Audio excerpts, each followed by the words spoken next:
নমস্কার, আমি মিঠুর ঘরকন্যা সবাইকে স্বাগত।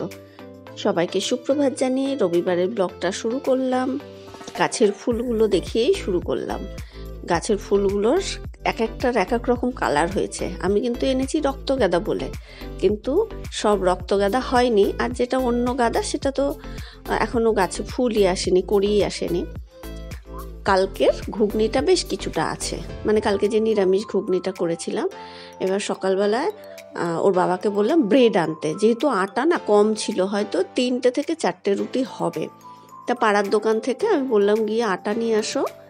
অনেক কিছু দরকার ছিল, চিড়ে বাড়ন্ত, চাল ভাজাটা ছিল না, বিস্কুট টিস্কুট অনেক কিছুই দরকার ছিল। তা আমি বললাম তাহলে ব্রেড আনো।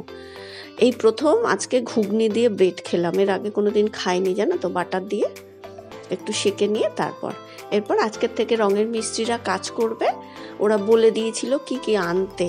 এই যে পাতের মতন, এটাকে ফাইবার বলে, 2.5 ইঞ্চির ব্রাশ, রোলার, আর রং পুট্টি যেগুলো লাগবে। এগুলো তো ভারী, ওগুলো আমার হাজব্যান্ড দোকানে বলে এসেছিল, ওরা পরে দিয়ে যাবে। আর হালকাগুলো আমার হাজব্যান্ড নিয়ে এসেছিলো হাতে করে। এরপর ওইগুলো দিয়ে আসলাম, দিয়ে এসে আমার পাউরুটিটাও সেঁকে নিলাম বাটার দিয়ে। আজকে প্রথম খাবো, ভালোই লেগেছিল জানো তো। মানে ঘুগনি দিয়ে দেখি খাই, মুড়ি দিয়ে খেয়েছি ঘুগনি, কিন্তু মানে দিয়ে পাউরুটি দিয়ে আজকে প্রথম খাচ্ছি, ভালোই লাগলো। তারপর যে জিনিসগুলো এনেছিল ভাবলাম সেই জিনিসগুলোকে ঢেলে রাখি। একদম মুড়ি অল্প কটা ছিল, এবার সে মুড়িগুলো একদম নরম হয়ে গেছিলো। এবার নরম মুড়ি হয়ে গেলে দেখবে সে দাঁতের মধ্যে আটকে যায়, ভালো লাগে না। কাজ এগোবে কি কাজ বাড়ে, দেখেছো। মুড়িটা ঢালতে গিয়ে সাবধানেই কিন্তু ঢালছিলাম, তাও ভালো কিচেন স্ল্যাবটা পরিষ্কারই থাকে বলে অসুবিধা হয়নি। আর যেহেতু আমার ঘরে মানে টিকটিকি নেই, আরশোলা নেই বলবো না, আরশোলা আছে ফাঁকে ফুঁকে নিচের দিকে, ওপরে আসে না। যেহেতু ওই মর্টিনটা স্প্রে করি তো আরশোলা মারার, যে কারণে ওপরে আর আসে না, নিচে 2-1টা হয়ে যায়। তা আমি আবার মাঝে মাঝেই স্প্রে করি, আর ওর গন্ধটা আমার খুব বিচ্ছিরি লাগে। আর একটা আছে হিট জেল, মনে থাকে না জানো তো। ওই হিট জেলটা দিয়ে মানে যে ওই ড্রপ করে দিলে না, আগে দিতাম কত মরতো, এবার অনেক দিন আর আনাই হয় না, মানে মনেই থাকে না। এই আজকে ভয়েস দিতে গিয়ে মনে পড়ছে, এরপরে আমি বাজারে গেলে ওই হিট জেলটাও আনবো। ওটাতে গন্ধটা নেই, মানে মর্টিনে যেমন স্প্রে করলে গন্ধটা হয়। এরপর চিড়ে, মুড়ি, চাল ভাজা, তারপর বিস্কুটের প্যাকেটটা তো বড়, এবার একটা কৌটোতে আসে না, 2টো কৌটোতে ঢালতে হয়। আটা সব ঢেলে ঢুলে কৌটোগুলোকে ভরে রাখলাম। দেখবে কৌটো সবসময় ভরা থাকলে না, তোমার রান্নাঘরের সমস্ত জিনিস ভরা থাকলে আমার মনটা খুশি হয়ে যায়। মানে কসমেটিক্স থাকে না আমার, সত্যি কথা বলতে থাকে না বলতে, আমি তো খুব একটা লিপস্টিক ফিপস্টিক ব্যবহার করি না, ও না থাকলেও আমার দুঃখ নেই। কিন্তু মুদি জিনিস, ঠাকুরের জিনিস, ফল ফুলারি, এগুলো যদি ঘরে মানে একেবারে ঘর ভরা থাকে না, বেশ, জানি না তোমাদের হয় কি না, আমার কিন্তু মনটা খুশি হয় সব জিনিস ভরা থাকলে। এরপর মিস্ত্রিদের চা করে দিয়ে আসলাম। এই দেখো, এই দেওয়ালটার অবস্থা বেশি খারাপ, এই দেওয়ালটাতে পুট্টি করবে, তাই দেখলাম এরকম খুঁটেছে আর কি, কিছু দিয়ে ঠুক ঠুক করে। আমাদের ঘর থেকেও আওয়াজ আসছিল। আর সিলিংটাতে করেছে এরকম, তোমার হচ্ছে ওটা বোঝা যাচ্ছে না, ওরকম ফুটো করেছে, মানে সিলিংটার অবস্থাও খুব খারাপ। পুট্টি করবে, ওই লিকুইড পুট্টি দিয়ে মানে 2 কোট করবে পুট্টি। তারপর মাছ আলা আসলো, 3 পিস আর মাছ আছে, 1 টুকরো মাথা আছে। আর আজকে আর মাংস করবো না। তা কাচকি মাছ আসলো, কাচকি মাছ 250 নিলাম, বললো 200-100 টাকা, মানে 50 টাকা শ। কাচকি মাছের ওরকমই দাম হয়। তারপরে আমি বলছি একটু বেশি করেন, তা বললো ঠিক আছে, 250-100 টাকা দিয়ে দিচ্ছি। আর চিংড়ি মাছটা 300 গ্রাম 100 টাকা করলো। আমি ভেবেছিলাম হয়তো ছোটো চিংড়ি, আমাকে বললো ছোটো চিংড়ি। তারপর দেখলাম যে না, একেবারে ছোটো না। আমি একদম ছোটো চিংড়ির খোঁজ করছিলাম। ওই চিংড়ি মাছটা দিয়ে না পালং শাক, শীষ পালং, বেতো শাক খুব ভাল লাগে। তা আমার মানে বাড়ির উপরে আর ওই চিংড়িটা পাচ্ছি না, বাজারে গেলে পাবো। এরপর গেলাম সঙ্গীতাদের বাড়ি। সঙ্গীতার কয়েকটা দরকারি জিনিস আমার কাছে ছিল, সেগুলো দিতে গেলাম। আর ও আমাকে অনেক দিন আগে, প্রায় 10-12 দিন আগে বলেছে, মিঠু ফুল দেখে যাও। চন্দ্রমল্লিকা তো আছে, বললো গোলাপ দেখে যাও, এত গোলাপ হয়েছে। আর এবং এত কালার, এটা আমার এমন পোড়া কপাল, আমি যখন গেছি তার 2 দিন আগে হনুমানের তছনছ করে গেছে গোলাপের কুড়ি টুড়ি খেয়ে। আর এই যে পাতাটা ডলছি না, এটা কি গাছ জানো তো? এটা জোয়ান গাছ। পাতাটা ডললেই গন্ধ বেরোচ্ছে, মানে আমার হাত গন্ধ হয়ে গেছে। এর আগের দিনও দাদা দেখিয়েছিলেন জোয়ান গাছ, এলাচ গাছ, তারপর হচ্ছে আরও কি কি গোলমরিচ গাছ সব আছে।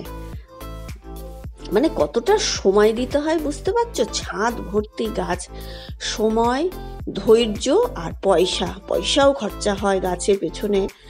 আর এই ওদের সিঁড়িঘরের ওপরে একটা ছোট্ট ঘর আছে, সেই ঘরে যে কত ধরনের ওষুধ, এই যে দরজা আছে এই ঘরটাতে, ওষুধ, পাটকাঠি, জল দেওয়ার এক একটা এক এক রকম কায়দা করে। তারপর কি ওই দাদা বেশ মাথা থেকে বুদ্ধি বের করে না কি সুন্দর সুন্দর জিনিস করে। আমি না পরে আর একদিন দেখাবো। কালকে যেহেতু একটা টেনশন ছিল, বাড়ি আসবো, রান্না করবো, এবার কথা বলতে বলতে অনেক দেরিও হয়ে গেছিলো আমাদের, প্রায় 2-2.5 ঘন্টা আমরা ছাদেই গল্প করেছিলাম। তারপর হচ্ছে এই দেখো, এবার গোলাপ দেখাও, গোলাপটা দেখায়। ওই মানে সঙ্গীতার হাজবেন্ড দাদা ছবি দেখালেন মোবাইলে, যখন ভরা ছিল কি সুন্দর গোলাপের সাইজ কি এক একটা। হনুমানে এসে ওই ডগা থেকে কুড়িগুলো ফুলগুলো সব ছিঁড়ে ছিঁড়ে নষ্ট করে দিয়েছে। বলো, এই এত কষ্ট করে করা এক একটা ফুল ফোটাতে, তার পেছনে কত মেহনত, তারপর যদি এসে এরকম ছিঁড়ে ছুঁড়ে নষ্ট করে দেয়, সত্যি মন খারাপ হয়ে যায় সবারই। তা আমার হাজবেন্ড আবার বুদ্ধি দিল দাদাকে, বলছে এক কাজ করো, তুমি জয় বজরংবলীর একটা ছবি লাগিয়ে রাখো আর একটা পতাকা লাগিয়ে রাখো, তাহলে দেখো হনুমান আসবে না, মানে হনুমান এসে তছনছ করে। এই যে ডগাগুলো দেখছো তো, এই ডগাগুলোকে এরকম ফুল দিয়ে কুড়ি দিয়ে ছিঁড়ে ছিঁড়ে তছনছ করেছে। আর এই যে 2-3 দিন টানা বৃষ্টিতে দেখো চন্দ্রমল্লিকা, ডালিয়া সব নষ্ট হয়ে গেছে। কি সুন্দর না, মানে ভেতরটা হলুদ, চারপাশ হচ্ছে সাদা, মানে ফুলটা যেরকম ছিল প্রাণবন্ত, বৃষ্টিতে একদম নষ্ট হয়ে গেছে। মানে এরপর আস্তে আস্তে এগুলো পচে যাবে। মানে চন্দ্রমল্লিকা, ডালিয়া এরা জলটা টেনে নেয়, টেনে কি হয় পচতে থাকে। আর এই চন্দ্রমল্লিকাটা মানে দেখো, আমি প্রথম দেখলাম এত সুন্দর, মানে দেখলে মনে হচ্ছে না ফুলঝুরির মতন, ফুলঝুরি জ্বালালে যেমন চারিদিকে তারাবাজিগুলো আর কি। আমি এরকম চন্দ্রমল্লিকা প্রথম দেখলাম। এই চন্দ্রমল্লিকাও দেখো কি সুন্দর থোকা থোকা। বললো এই যে জলে বৃষ্টিতে জল টেনে নিয়েছে তো, এবার এগুলো পচবে, মন খারাপ হয়ে যায় না। আর এই যে মানে পুরো ছাদটাও আমি অতটা তুলতে পারিনি, এখান থেকে দেখো, তাহলে এর পেছনে কত সময় দিতে হয়, ধৈর্য দরকার, পয়সা দরকার, সবই দিতে হয়, তিনটেই মানে সম পরিমাণ দিতে হয়। এরপর আমরা গল্প করছিলাম বলে সঙ্গীতা কফি দিয়ে গেল, আমি খেতে চাইছিলাম না, তা আমার হাজবেন্ড বললো হ্যাঁ দেন বৌদি খাবো। তা ও সঙ্গীতা বলছে দাদা খাবে, তুমিও খাও। আর সঙ্গীতার হাজবেন্ড উনি খাবেন না দাদা, তা আমাদের 2 কাপ দিয়েছিল। এবার আমি তো কফি খাই না, খেলে ঘুম হয় না, তা আমি অল্প নিয়ে আবার 3 কাপ করা হয়েছিল। তারপর প্রায় অনেকক্ষণ গল্প করা হয়েছিল, তো অনেক দেরি হয়ে গেছিল। এবার আমার মাথায় চিন্তা রয়েছে, চিংড়ি মাছটা বাছতে হবে, কাচকি মাছটার তো ঝামেলা নেই, ধুলেই হয়ে গেল, ভালো করে ধুলেই হয়ে যাবে। চিংড়ি মাছটা তো বাছতে হবে, কিন্তু আর চিংড়ি মাছটা বাছতে পারবো না, অনেক দেরি হয়ে গেছে। ওটা বাছতে গেলে অনেক পিঠের শিরা ফেলতে হবে, মাথার সেই কালো মতন গুড় থাকে সেটা ফেলতে হবে, মাথার ময়লাটা অসম্ভব, ওটা হবেই না বলে আর ছাড়ালাম না, ওইভাবেই রেখে দেবো। কাচকি মাছটা করব। আর মাছটা তো ভাজা বসিয়ে দিয়েছি, অনেকদিন বাদেই পেলাম কাচকি মাছটা।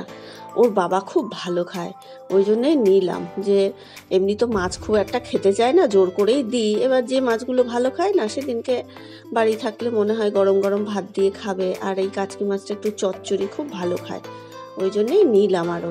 আর ছোটো মাছ তো পাই না, এবার ছোটো মাছ পেলে আমি কিন্তু ছাড়ি না, বাড়ির উপরে ছোটো মাছ পেলে আমি নিয়ে নিই। এবার এর আগের দিন মৌরলা এসেছিলো, ওটা আর নিইনি ঠান্ডার মধ্যে বলে। তারপর মাছটাকে একদম জিরে আদা বাটা দিয়ে, একটু গোলমরিচ বাটা দিয়ে পাতলা ঝোল করলাম আলু বড়ি দিয়ে।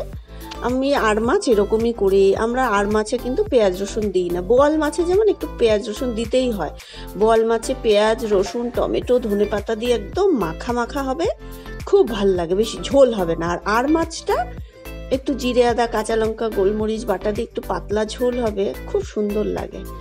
এরপর দেখো ওদের কাজ হয়ে গেছে, তাড়াতাড়ি হয়ে গেছে। আজকে ওরা চলে গেল। আজকে করেছে যে একটা ওয়াল পুরো পুট্টি করেছে, আর যে জায়গাগুলো সেই পিন পেরেক পোতা ছিল না, সেই পিন পেরেকগুলোকে তুলেছে, তুলে সেই জায়গাগুলো দিয়ে পুট্টি দিয়ে দিয়ে মানে কি বলবো সেই জায়গাগুলোকে আর কি গ্যাটিস করে দিয়েছে। আর এই ওয়ালটা 1 কোট পুট্টি দিয়েছে, আবার কালকে, আজকে যেহেতু 1 কোট দেবে, আবার কালকে আর 1 কোট দেবে। আর এই ঘরের সিলিংটার অবস্থাও খারাপ, অন্য ঘরের সিলিংগুলো ঠিক আছে, পুট্টি করতে হবে না। আজকে এই কাজগুলো করেছে, যেখানে যেখানে ফাঁক ফোকর আছে। তারপর কাঠের সেই গজাল বলে না, ওরকম গজালও ছিল, মানে তাক ফাঁক মনে পুঁতেছিল। এবার রঙের মিস্ত্রিরা এসেই বলেছিল এই জিনিসগুলো তুলতে হবে। তার যে কাঠের মিস্ত্রি দিয়ে আমরা কাজ করাচ্ছি আর কি, সেই দাদাকে একদিন ফোন করে বলেছিলাম, উনি এসে কাঠের গজালগুলো তুলে দিয়ে গেছিলেন। সেই জায়গাগুলোই সব পুট্টি দিয়ে ভরেছে, ওই জন্য আজকে চলে গেল। আজকে আর ওদের কোনো কাজ নেই। এরপর পুজোটা ওর বাবাকেই দিতে বললাম, যেহেতু দেরি হয়ে গেছে আমি আর চুলটা ভেজাবো না। ঘরটা ঝাড় দেওয়াই ছিল, ঝটপট মুছে দিলাম। মুছে ওর বাবাই স্নান করে পুজোটা দিল। আর কাচকি মাছের চচ্চড়িটাও করে নিলাম। পেঁয়াজ টমেটো সরু সরু করে বেগুন কেটে, তারপর কাঁচা লঙ্কা চিড়ে, সর্ষের তেলটা একটু বেশি দিতে হয়, মাখিয়ে একদম শুকনো শুকনো আর কি চচ্চড়ি। এটা আমরা সবাই ভালো খাই, শুধু ওর বাবা না, ছেলেও খুব ভালো খায়। আর একটু মিষ্টি কুমড়ো ছিল, সেটা ভাতে দিয়েছিলাম, কাঁচা লঙ্কা তেল দিয়ে মাখলাম। এই দেখো চচ্চড়িটা, এটার একটা রেসিপি বানালাম, শর্ট ভিডিও আর কি। আমি যখন যেটা রান্না করি সেটাই এখন করি, হলে হবে না হলে না হবে, এরকম একটা ব্যাপার। আলাদা করে না, এর পেছনে রান্নার চ্যানেলের পেছনে আমি আর পয়সা টয়সা খরচা করছি না, অনেকটা পয়সা খরচা করে নিয়েছি। এখন যেটা করছি রোজ সেটাই ছাড়বো, হলে হবে না হলে না হবে, এরকম একটা ব্যাপার। তারপর ওদেরকে খেতে দিয়ে আমি চানটা করে এসে আমিও খেয়ে নিলাম গরম গরম কুমড়ো সেদ্ধ আর কাচকি মাছের চচ্চড়ি দিয়ে। আমি আর মাছটা খেলাম না। তাহলে আজকের মতো ভিডিওটা এখানেই শেষ করছি। কেমন লাগলো প্লিজ একটু কমেন্ট করে জানিও। ভালো লাগলো ভিডিওটা লাইক করে আমার চ্যানেলটা সাবস্ক্রাইব করে দিও। সবাই খুব ভালো থেকো, সুস্থ থেকো, টাটা।